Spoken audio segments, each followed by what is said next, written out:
जय श्री राम। आपका बहुत बहुत स्वागत है। जम्मू कश्मीर चुनाव में भाजपा के खिलाफ भाई भाई नजर आ रहे उमर अब्दुल्ला और कांग्रेस आज एक दूसरे से लड़ रहे हैं। जम्मू कश्मीर में राहुल गांधी और उमर अब्दुल्ला के बीच में जबरदस्त भिड़ंत चल रही है, जो दोनों पार्टियां तुष्टीकरण के लिए, देश विरोधी फैसलों के लिए तो एक मंच पर आ जाती हैं, एक साथ हो जाती हैं, लेकिन राजनीतिक फायदों के लिए एक दूसरे के खिलाफ तलवारें निकल गई हैं। क्या क्या चल रहा है वहां पर ये मैं आपको बताऊंगी, लेकिन आप इनका राजनीतिक स्वार्थ देखिए, जिसके आगे देश भी नहीं टिक पाता है। जम्मू कश्मीर में इस वक्त दो चीजों को लेकर बहुत हलचल है। एक, 2 सीटों पर उपचुनाव होने हैं। दूसरा, जम्मू कश्मीर से राज्यसभा की 4 सीटें चुनकर जानी है।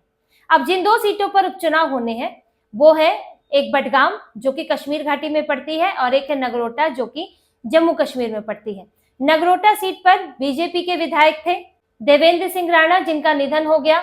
इसके बाद ये सीट उपचुनाव में आई है। बीजेपी ने उन्हीं की बेटी देवयानी राणा को टिकट दिया है। दूसरी सीट बडगाम है, जहां से बीजेपी ने आगा सईद मोहसिन को टिकट दिया है।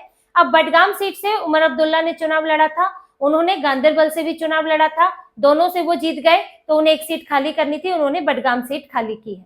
अब यहाँ पर इस तरह 2 सीटें बन गई हैं। बीजेपी ने उम्मीदवार उतार दिए, लेकिन उमर अब्दुल्ला और कांग्रेस लड़ रहे हैं। कांग्रेस ने इन दोनों उपचुनाव वाली सीटों में से एक सीट मांगी थी, और कांग्रेस चाहती थी कि उसे बडगाम सीट मिले, क्योंकि वो सीट ज्यादा मजबूत है। उमर अब्दुल्ला जीते थे, नेशनल कॉन्फ्रेंस का प्रभाव है, और वहां ध्रुवीकरण तो खूब हो ही रहा है जम्मू कश्मीर के अंदर उमर अब्दुल्ला को लेकर। पहले भी हुआ था और अब ये उम्मीद है कि वहां पर होगा, और क्योंकि उमर अब्दुल्ला की सीट है तो वैसे भी एनसी को मिल सकती है।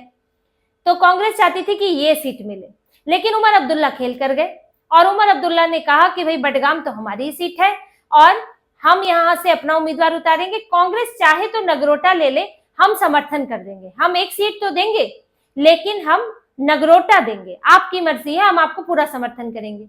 अब आप समर्थन क्या करेंगे? जम्मू की सीट है, कांग्रेस लड़ी थी जम्मू की सीटें, लेकिन एक भी नहीं जीत पाई थी। कांग्रेस को वहां से मुश्किल से, अगर जीती भी थी तो एक आध सीट मिली थी, वरना जम्मू से कांग्रेस का सफाया हो गया था। अब जम्मू में जब बीजेपी के ही विधायक वहां से चुनाव लड़े हैं, अब उनका निधन हो गया, उन्हीं की बेटी खड़ी हो रही है, बीजेपी के प्रभाव वाली सीट है, तो कांग्रेस के लिए चांस क्या है? और वहां पर उमर अब्दुल्ला के लिए कुछ रखा नहीं है। उमर अब्दुल्ला ने तो जम्मू साइड दे ही दिया था कांग्रेस को, क्योंकि उन्हें पता है कि वहां पर अधिकतर सीटें जो है हिंदू बहुल है, और उमर अब्दुल्ला को वहां कोई बर्दाश्त नहीं करता है। तो इसीलिए वो नगरोटा पर उन्हें पता है उम्मीदवार उतारने से कोई फायदा नहीं है, और कांग्रेस के हवाले कर दी।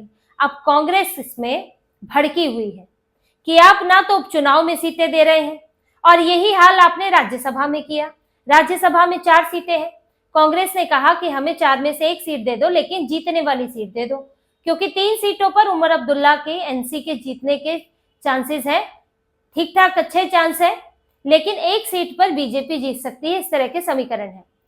तो उमर अब्दुल्ला ने यहां भी चालाकी खेली। उन्होंने क्या किया कि 3 सीटों पर तो अपने उम्मीदवार उतार दिए, चौथी सीट खाली छोड़ दी कि कांग्रेस इसे ले सकती है, और ये वही सीट है जिस पर संयुक्त चुनाव होगा और बीजेपी उस पर जीत सकती है। उमर अब्दुल्ला ही परेशान है, छटपटाए हुए हैं कि उनका क्या होगा इस सीट पर, उन्होंने पूरी ताकत लगा रखी है। तो कांग्रेस ने उस सीट पर उम्मीदवार ही नहीं उतारा कि जब हारना है, और उसमें फिर जब खबर बनेगी कि बीजेपी से हार गए तो और फजीहत होगी। उमर अब्दुल्ला तो बस जम्मू कश्मीर की राजनीति करते हैं, लेकिन कांग्रेस को तो राष्ट्रीय राजनीति करनी है। कांग्रेस की एक हार सीधे राहुल गांधी की हार बनती है, तो कांग्रेस क्यों बीजेपी के हाथों मात खाना चाहेगी? जम्मू कश्मीर में तो कांग्रेस बहुत कम है, लेकिन बाकी जगह तो कुछ राज्यों में तो है, और अपने आप को पीएम इन वेटिंग भी मानते हैं राहुल गांधी। तो कांग्रेस ने कहा कि हम इस पर उम्मीदवार नहीं उतारेंगे, तो उमर अब्दुल्ला को बस यही सुनने का इंतजार था। उमर अब्दुल्ला ने इस पर उम्मीदवार उतार दिया, और अपनी पूरी, अब अपने लिए तो पूरी ताकत लगाएंगे, कांग्रेस के लिए लगाते या नहीं? कांग्रेस को इस पर भी संशय था कि उमर अब्दुल्ला खुद ही कांग्रेस को हरवा दे, बीजेपी को जीतने से कोई इनको इतना फर्क पड़ेगा नहीं, लेकिन कांग्रेस हारेगी तो कंट्रोल में रहेगी। कांग्रेस आजकल बहुत ज्यादा डिमांड कर रही है उमर अब्दुल्ला से, लेकिन जब उमर अब्दुल्ला इतनी बेइज्जती बार बार कर रहे हैं, उपचुनाव की सीट मांगी नहीं दी, इनसे राज्यसभा की सीट मांगी नहीं दी, तो फिर कांग्रेस ने भी तेवर कड़े कर लिए हैं।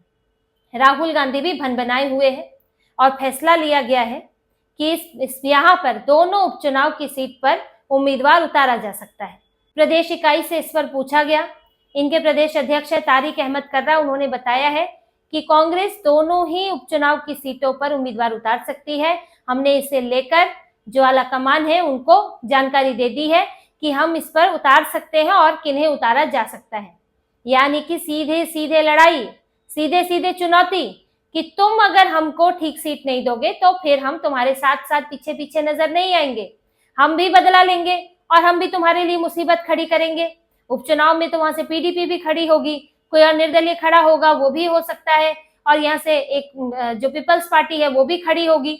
तो उमर अब्दुल्ला के लिए एक चुनौती पैदा करने के लिए, दूसरा एक संकेत देने के लिए कि आप सहयोग नहीं करेंगे तो हम भी सहयोग नहीं करेंगे, और इसीलिए कांग्रेस जो है दोनों सीटों पर उम्मीदवार उतारने की बात कर रही है। अंतिम फैसला इनके आला कमान को लेना है, और वो लोग भी इंतजार में हो सकता है हो कि शायद उपचुनाव की एक सीट दे दे या इधर राज्यसभा में एक सीट दे दे। लेकिन उमर अब्दुल्ला ने कांग्रेस को ठन गोपाल कर दिया, बाहर का रास्ता दिखा दिया कि जाओ, तुमको कुछ नहीं मिलेगा, राहुल गांधी अपने घर के बड़े होंगे लेकिन यहाँ हम हैं। और उमर अब्दुल्ला ने जो किया है उससे बिल्कुल यही मैसेज जाता है कि आपको कुछ भी नहीं देंगे। देखिए, उमर अब्दुल्ला के लिए कांग्रेस एक बोझ की तरह है, उमर अब्दुल्ला को जरूरत नहीं है। उनको 42 सीटें मिली थी, अब 41 हो गई हैं क्योंकि उन्होंने खुद एक सीट छोड़ दी है, और बहुमत के लिए इनको चाहिए वहां पर 45 सीटें, 46 सीटें चाहिए। इनके पास 5 निर्दलीय हैं, और इसके अलावा इनके पास एक सीपीएम की सीट भी है, सीपीएम का भी एक विधायक है, और महराज मलिक आम आदमी पार्टी का भी विधायक है। तो इनको बहुमत के लिए तो उमर अब्दुल्ला को कांग्रेस के 6 विधायकों की कोई जरूरत नहीं है। 6 विधायक है कांग्रेस के पास, क्योंकि वो इनके बिना भी सरकार बना रहे हैं। कांग्रेस ने चुनाव के बाद भी जिद की थी कि हमें मंत्री का पद दो, हमें एक मंत्री तो बनाना ही है, लेकिन उमर अब्दुल्ला ने मना कर दिया। हमें तुम्हारी जरूरत नहीं तो तुम्हें मंत्री पद देकर बर्बाद क्यों करें, ऐसे ही कौन सा वहां बहुत ज्यादा मंत्री पद होते हैं, वहां पर 5-6 मंत्री पद हैं, अब वो क्यों दिए जाएंगे कांग्रेस को। उस वक्त भी बड़ी तनातनी चली थी, हम सपोर्ट कर रहे हैं, हम गठबंधन में थे तो हमें मंत्री बनना चाहिए, लेकिन उमर अब्दुल्ला ने तब भी ठेंगा दिखा दिया और कांग्रेस को कोई मंत्री पद नहीं दिया, क्योंकि जरूरत ही नहीं रही कांग्रेस की। फिर कांग्रेस ने कहा सरकार का हिस्सा नहीं बनेंगे, बाहर से समर्थन करेंगे। अब सरकार का हिस्सा क्या बनोगे, आपको बनाया ही नहीं है। तो दोनों के बीच में तो तब से ही झगड़ा है, लेकिन गठबंधन सहयोगी होने के चलते कांग्रेस बार बार मांग करती है, और उमर अब्दुल्ला इससे परेशान है, तो वो सीधे सीधे मना कर देते हैं कि नहीं मिलेगा, कुछ भी नहीं मिलेगा। अब इसके बाद कांग्रेस ने भी जवाब देने की ठानी है कि जब उमर अब्दुल्ला हमें कुछ नहीं दे रहे हैं तो फिर हम क्यों सोचते चले कि हमें इस सीट पर नहीं लड़ना है, अब्दुल्ला की सीट है उस सीट पर नहीं लड़ना है, अलायंस के लिए सुरक्षित रखनी है, सारी चीजें हम क्यों सोचें। इसलिए कांग्रेस संभव है कि दोनों सीटों पर उम्मीदवार उतार दे। इससे ये नहीं है कि एनसी का उम्मीदवार हार ही जाएगा, लेकिन ये साफ उमर अब्दुल्ला को मैसेज देने की कोशिश है कि हम आपके पीछे पीछे नहीं चलेंगे, गिड़गिड़ाते नहीं फिरेंगे। तो ये जो कुछ मुद्दों को लेकर साथ नजर आते हैं, जब वो कि 370 लागू करना है, जब वो किसी अलगाववादी को छोड़ना है, इस सब के लिए बड़े एकजुट नजर आते हैं। लेकिन जब बात अपने राजनीतिक स्वार्थों की आती है तो ये लोग जन्म जन्म के दुश्मन बन जाते हैं। ये लोग एक दूसरे के खिलाफ बोलने से, लड़ने से नहीं चूकते। यानी कि सीधा सीधा मतलब है कि देश हित से ऊपर राजनीतिक हित है, राजनीतिक हित से समझौता नहीं होगा, देश हित से भले ही हो जाएगा। और जब भी राजनीतिक हित की बात आएगी तो कांग्रेस भी लड़ेगी, उमर अब्दुल्ला भी लड़ेंगे और अपना अपना फायदा देखेंगे। लेकिन जम्मू कश्मीर में दोनों ही चुनाव बहुत दिलचस्प हो गए हैं।